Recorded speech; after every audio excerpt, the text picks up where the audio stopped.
مارکوس سلام. اینجا چه خبره؟ کجا داری میری؟ مارکوس؟ خفه شد دنبالم بیا. خب مارکوس اینجا خطریه، اومدیم وسط ناکجاباد. اینجا کجاست؟ بیا بریم. جوتباخ.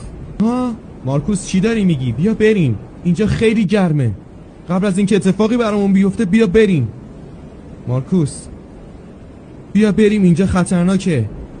اصلا صدای منو میشنوی؟ وای ددم چی شدی؟ بذار ببینم. رابرت چولسی. صبر کن یه دقیقه آروم باش.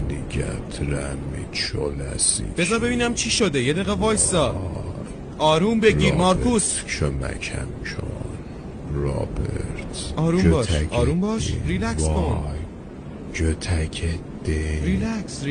ریلکس باش، چیزی نشده.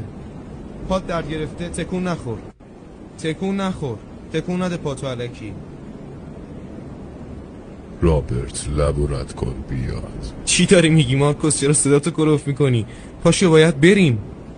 پاشو اینجا نباید بمونیم، الان شب میشه. پاشو باید بریم. من باید در فراز آسمان ها قدم بردارم، بگردم دنبال تورهای کویر.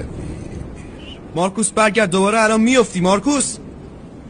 مارکوس کجا رفتی؟ اونجا چیزی جز HIV نصیبت نمیشه. چی میگی تو گتفرن؟